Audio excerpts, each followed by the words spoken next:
Hi, it's Kristen, and in this video we're going to talk about how you can use discussion to both communicate and collaborate with the members of your group.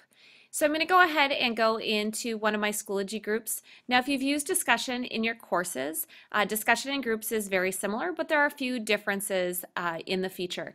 One, you'll notice that you can't add a discussion from the home page here. You need to access and add discussions from the side over on the left. You also won't see discussions appear on your calendar because you don't assign them a date. They just are housed in the discussion tool over on the left-hand side.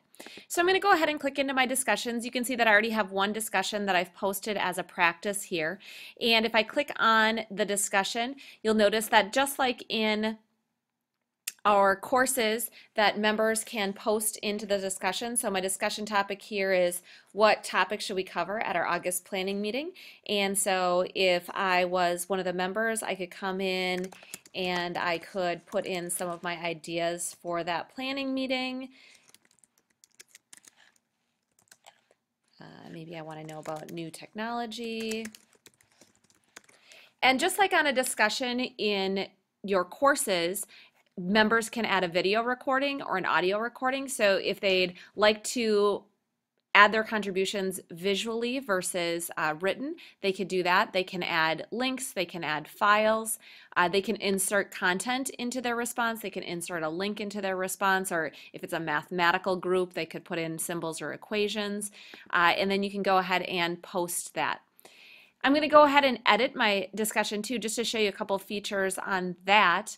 If I go into my discussion, you'll notice that again I have the ability to add a file, a link.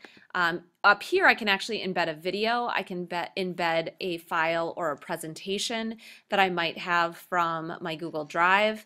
I can put in videos. So there's a lot of possibilities about how to make that a multimedia discussion post and not just a question. And then again, to get to discussions, if I just go ahead and click back on there, I can go ahead and add discussions at any point.